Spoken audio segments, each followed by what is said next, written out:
Salut à tous, c'est Balthazar. Alors aujourd'hui nous nous retrouvons pour le chapitre 17 de notre petite saga sur Fire Emblem 7 en run ranké et en difficile. Et donc on va commencer peut-être par le nombre de tours. Donc il faut faire ça en moins de 18 tours, sachant que nous là on va le faire en 11 tours. Donc c'est vrai, c'est le premier chapitre d'une part qui a le droit à une vidéo pour lui seul, faut quand même le noter, c'est la première fois. Pourquoi? Parce qu'il fait 22 minutes, si je rajoute un chapitre de peut-être 15-20 minutes, ça dépasse de beaucoup ce que je voulais faire, c'est environ 30 minutes maximum, ça ferait beaucoup plus. Et donc on va faire 11 tours, ce qui veut dire qu'on a quand même un rab de 7 tours par rapport à ce qui est demandé, ce qui est quand même très confortable. C'est la première fois depuis le début de ce jeu qu'on a une différence à ce point-là, donc c'est notable. Voilà. Donc ça c'est pour les tours. Maintenant un petit peu sur la map. Alors, donc chapitre 17 qui a quelques renforts à un moment donné sur le bas de la map. On aura l'occasion peut-être d'y revenir. Ce sont des cavaliers. Idéalement, si vous pouvez aller les rejoindre pour en tuer quelques-uns, c'est bien. Mais c'est vrai qu'ils arrivent quasiment quand nous, on boucle la map. Donc c'est assez difficile, mais c'est faisable. Vous pouvez en tuer un ou deux. Voilà.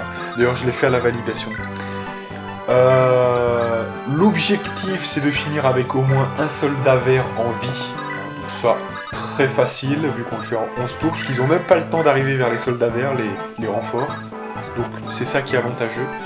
Pour le reste, bon là vous avez vu déjà qu'on a tapé 2-3 mecs sur l'entrée, où ils sont assez nombreux, donc il faut faire le ménage, il faut faire le passage. Mais sinon, l'objectif principal, c'est de créer un rush quand même assez important de cavaliers. C'est une map de cavaliers.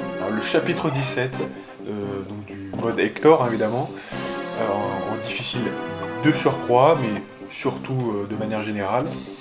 C'est un chapitre qui est vraiment taillé pour les cavaliers. Vous avez tout un passage qui est assez long, où il faut remonter sur toute une coursive, quelque part.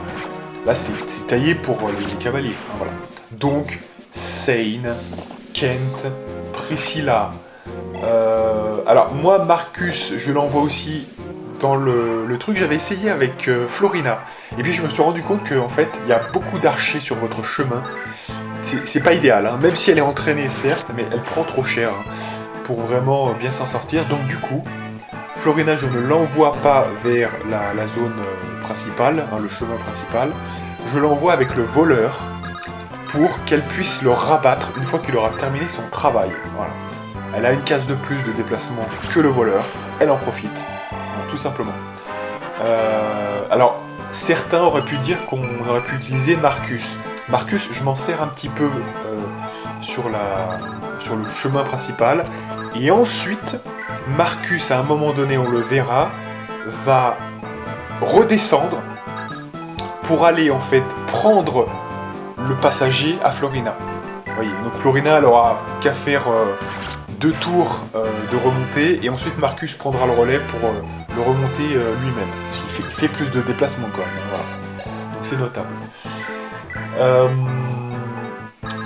Sinon, effectivement, il faut préparer sur le deuxième tour à peu près, vraiment, voilà, même le premier, je crois. Non, en fait, c'est même le premier tour. Il faut que les gens aient des javelots. Alors, des javelots qu'on a achetés du chapitre précédent, ça vous en souvenez, on en avait acheté 3, donc c'est pas mal. Donc là, vous mettez 3 mecs, Marcus, Kent et Sane, je crois bien. Ou c'est Lowen, non, Lowen. Donc Lowen, Marcus et Sane. Les 3 javelots, voilà, pour qu'ils puissent se défendre contre des mecs qui arrivent, et comme ça on fait le passage le plus possible, ou au moins on les entame. Voilà, ça c'est la base pour bien démarrer. Voilà. Les clés de porte ne sont même pas obligatoires, puisque sur le haut, le voleur ennemi va ouvrir les portes lui-même, voilà. Et en bas, à gauche de la map, là où on envoie le voleur en première intention, quelque part, j'ai envie de vous dire... donc déjà, bah, lui, il a son dispositif pour ouvrir. Mais oui, si pour économiser un petit peu... Mais de toute façon, bon, on n'en est pas à ça hein, pour le rang de fond. Donc c'est même pas un argument en soi, mais effectivement, si on veut économiser un petit peu, on peut utiliser une clé de porte avec bah, du coup Florina. Sauf que derrière, en fait, le voleur n'atteint pas sa situation. Vous voyez, il n'atteint pas le coffre par cette faveur qu'aurait fait Florina de lui épargner un tour. Bah, il va quand même être à une ou deux cases, je sais plus, du coffre. Donc ça va pas lui faire gagner de temps. Alors qu'il aurait pu très bien ouvrir la porte et ensuite aller prendre le coffre. C'est la même chose, ça fait le même nombre de tours. Donc vous voyez, c'est un peu... bon. Donc il n'y a pas besoin de clé hein, sur ce chapitre. Voilà. Voilà, hein, je crois que j'ai tout dit à peu près sur les détails techniques. Il n'y a pas de choses à voler particulièrement. En tout cas, voilà. On va s'occuper de tous les coffres. Hein, j'y tiens, ça quand même encore une fois. On n'est pas totalement en LTC. Donc voilà. Allez, donc on va se concentrer un petit peu maintenant sur la map elle-même. Donc voilà, là on arrive à un moment, je me reconcentre un petit peu hein, sur ce qu'on voit actuellement. Donc vous voyez l'idéal sur ce moment qui est clé, c'est le moment clé de Seine et de Marcus.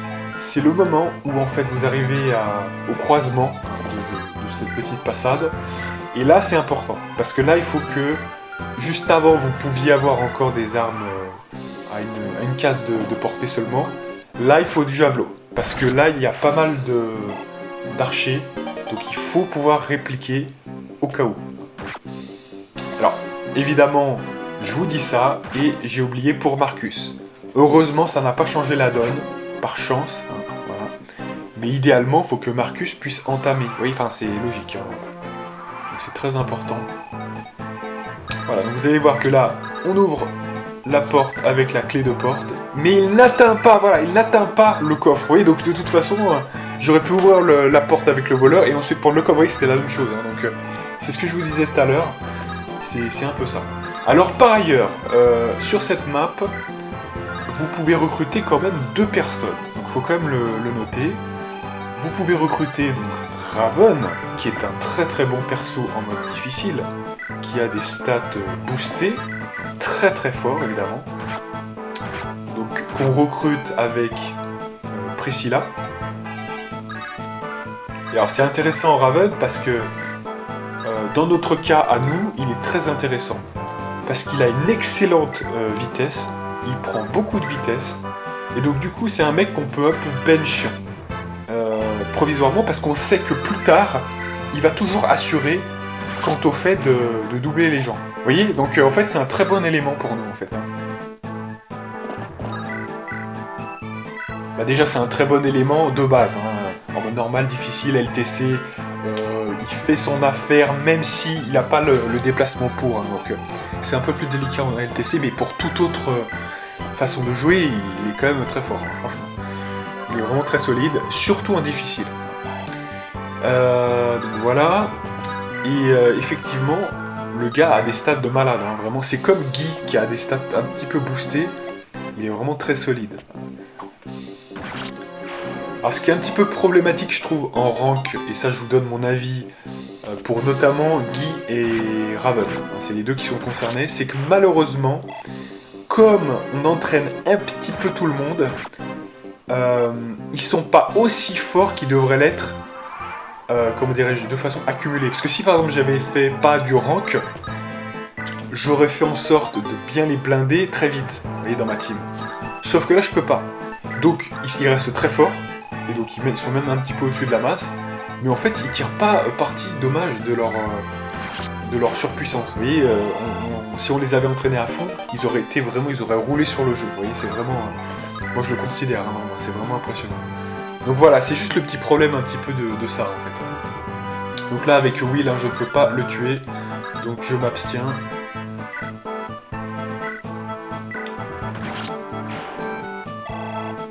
Voilà, il faut créer un passage, hein, puisqu'on n'a pas de temps à perdre. Donc ceux qui sont derrière se rabattent pour faire le passage. Je parle à Monsieur Raven. Et c'est parfait.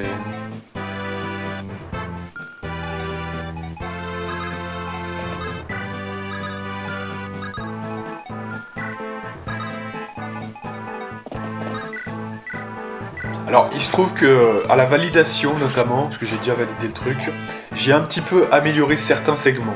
Vous voyez, par exemple, j'utilise beaucoup moins, j'ai beaucoup moins utilisé à la validation Marcus pour certaines opérations qui n'étaient pas nécessaires. D'ailleurs, Marcus n'arrivait pas en fait là où il était déjà. Bon, sur les deux qui bloquaient le croisement au moment où on passe pour aller vers le haut, il y avait Sane et Lowen, au lieu d'avoir Marcus. Voilà. Pourquoi? Bah tout simplement parce que je veux pas que Marcus agglomère trop d'XP. Voilà, donc j'ai corrigé les petites choses. Mais c'est la même chose, hein, ils ont à peu près le même potentiel pour l'instant, donc voilà. Et puis là, je l'envoie pas en fait Marcus ici. Parce que je vais l'envoyer et tuer l'archer, en fait, pour dégager un petit peu le chemin à Monsieur Raven. Mais en fait, c'est pas nécessaire. Il peut encaisser un petit peu Raven de dégâts. Donc ça va pas le tuer hein, non plus. Même s'il a une très faible défense, hein, ironiquement. Mais comme je crois que le mec il a un arc en fer, vous voyez, c'est pas trop délicat. Donc ça va. Et je l'envoie, il le tue lui-même. Hein. Donc ça fait plus d'expérience. Hein, parce que Raven, il prend vraiment 40 points d'expérience à tuer cet archer contre une misère pour Marcus. Hein. Donc j'ai corrigé ce petit détail. Voilà, hein, ça fait partie des petits détails que je pourrais corriger hein, à la validation. C'est pour ça que je le fais, parce qu'à la validation, si vous voulez, ça me permet, comme ça, déjà de réparer des erreurs qui auraient pu être faites dans ce que je vous montre. Des petites erreurs, notamment. Si c'est des grosses erreurs, je recommence, hein, généralement, je vous le dis. Hein. Mais si c'est des affinages, des petites choses comme ça j'y fais de mon côté, à la validation, c'est mieux. Voilà.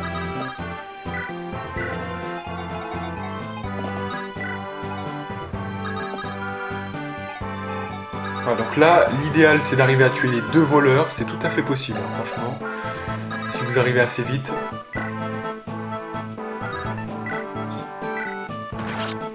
Voilà, Sane, hein, qui est monstrueux, mais vraiment monstrueux. C'est vraiment... vu les dégâts qu'il fait... Alors, son seul défaut dans notre cas, et donc c'est pas de chance hein, quand même, c'est qu'on est en mode rank, et donc on peut pas en abuser à mort. Mais sinon, je peux vous dire que il pourrait rouler sur le jeu de façon folle, et il le fait déjà. Voilà. De toute façon, c'est pas nouveau hein, sur les Fire Emblem. Si vous avez quelqu'un qui a un GR de force assez élevé, voilà, c'est très la violence, hein, je vous le dis quand même.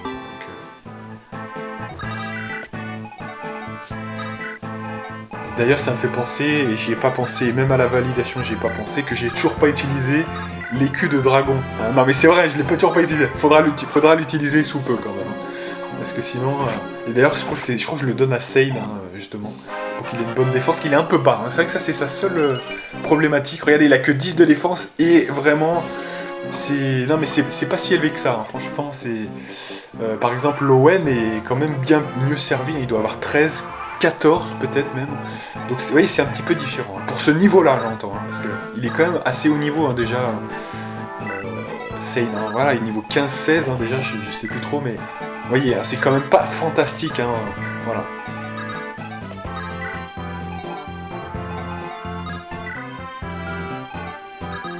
En tout cas, dans tous les cas, sa défense sera toujours le truc le plus faible hein, par rapport à sa force ou à sa vitesse. Hein, voilà.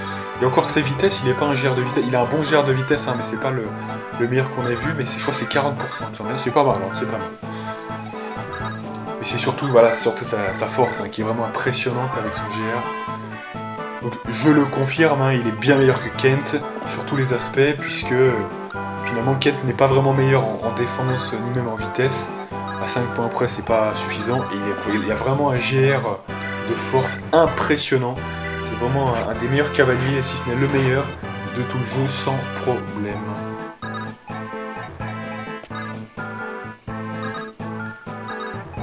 Non, parce que dans la vitesse dans ce jeu, ça va être peut-être un problème sur, si vous avez de la chance avec Kent, sur le Lean mode ou quand ils arrivent sur le Hector mode.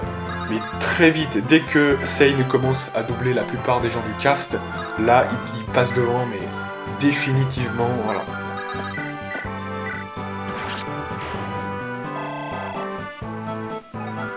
Mais là, ce qui est ironique, c'est que, et c'est intéressant d'ailleurs, comme ça nous empêche de trop en abuser, c'est que Sane, comme il a déjà un niveau très avancé, faudra pas l'utiliser trop massivement, vous voyez, parce que sinon, voilà.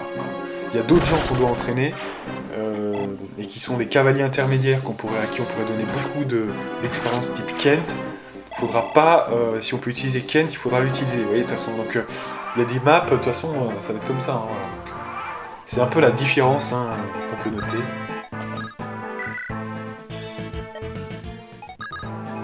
Et donc là, on a vu les renforts, hein, qui commencent à arriver. Donc à partir de là, j'envoie Marcus, voilà, à la validation. En fait, j'ai envoyé Marcus plus tôt, encore plus tôt. Sauf que ça n'a pas changé, hein, le nombre de tours, hein, finalement, donc voilà. Ça n'a rien changé. J'ai fait 11 tours aussi, hein, à la validation, je veux dire. Et d'ailleurs, ce qui est intéressant, je vais vous le révéler, c'est que dans mes notes, j'avais mis 12 tours, voilà.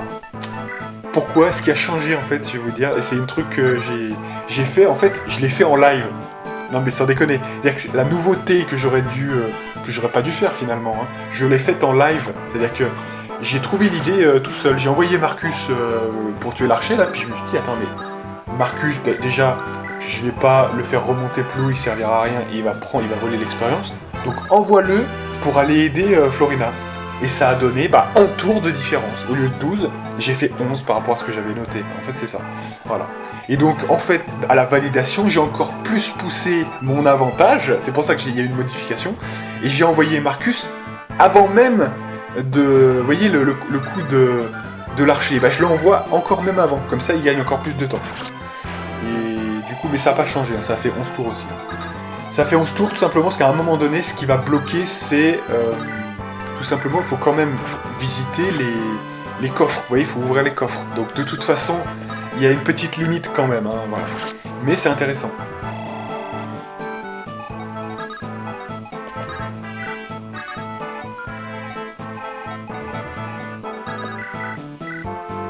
Voilà, donc pas oublier de toujours utiliser Priscilla à chaque tour quasiment. De lui faire soigner des trucs. Voilà.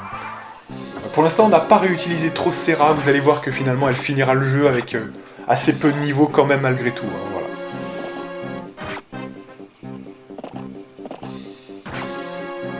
Parce que je suis pas très fan d'utiliser 2 soigneuses généralement. Ça dépend. Sur certaines maps, oui, mais c'est assez rare. Donc là, on est à 9 tours. Et on continue. Voilà, donc on le donne à Monsieur Marcus.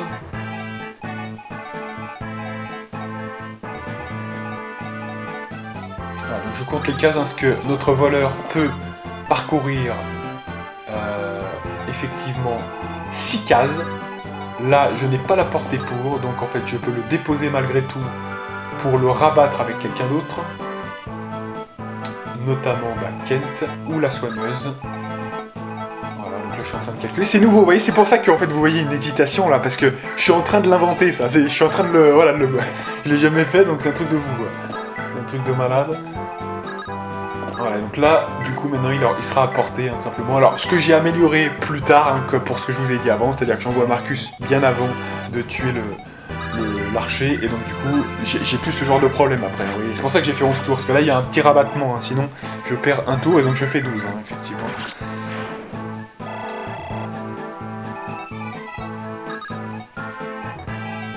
Voilà, donc là, l'objectif, c'est de pas de tuer le boss avec Kent, parce que, encore une fois... Hector a moins d'expérience, hein, donc il va gagner plus techniquement parlant, donc on tue avec Hector. Hein, voilà. Voilà, il est niveau 11 maintenant. Alors que Sane, il faudrait voir son niveau, mais je pense qu'il est niveau 15, 16, peut-être 15, à mon avis 15.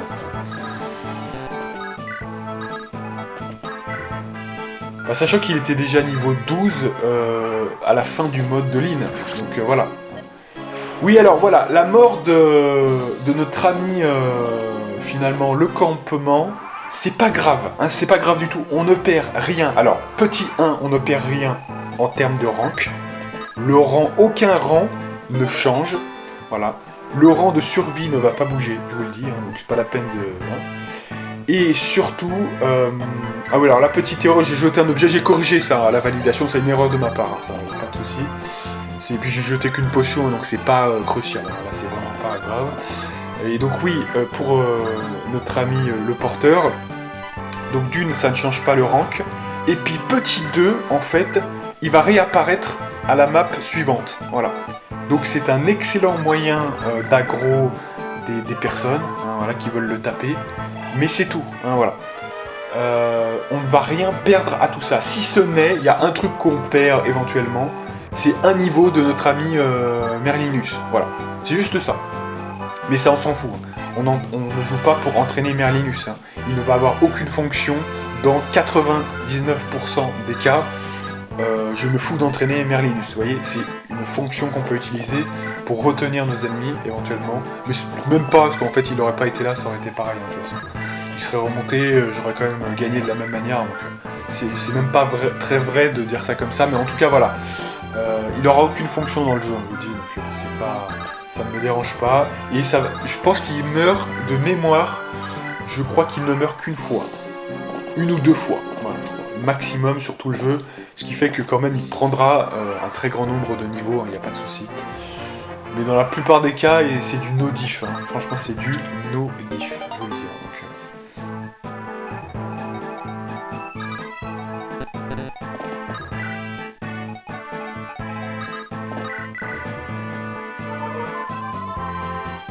Pour comprendre, c'est ça. Et puis surtout, ça ne bouge pas le rank, donc à partir de ce moment-là, c'est plus mon problème. Voilà, donc là on arrive au moment où on va quand même pouvoir prendre la map. Voilà. Donc vous pouvez prendre un petit peu votre pécule, prendre un kill ou deux, ça peut arriver que ça se passe bien. Voilà. Les autres ils ont servi un peu à rien. L'ami mage n'a servi à rien, mais bon c'est impossible, si on le fait en 11 tours, il peut attaquer personne de toute façon. C'est normal. Voilà, il reste plus que Monsieur Hector. Il reste que on a fait 11 tours. Et on prend. Et voilà. Donc on a acquis le rubis parce que les 3 sont encore en vie. Et. Enfin les 3 soldats verts, j'entends. Et voilà, on a terminé. Alors la quête, je sais plus ce que. Je crois qu'il faut. La quête alternative là. Elle se gagne si vous avez au moins un soldat vert encore en vie. Si vous en avez 3, bah, vous avez un rubis. Les 3 soldats verts en vie, je crois que vous avez le rubis. Et s'il y en a un en vie, eh bien vous gagnez cette quête alternative. Je crois que c'est ça. Voilà. En tout cas, voilà pour ce chapitre 17 qui était rondement mené. Assez bien, voilà, assez efficace. On est proche du LTC quand même. Alors si le LTC ils peuvent faire encore mieux, mais vous voyez, dans l'inclinaison de rapidité, on est quand même là, vous voyez, on n'a pas fait 18 tours, voilà, c'est quand même pas mal, on fait quasiment 7 tours d'économie, c'est quand même balèze. En tout cas, voilà. Donc moi je vous donne rendez-vous pour de prochaines aventures, notamment avec le chapitre 17X, si je ne m'abuse, et moi, je vous dis à plus.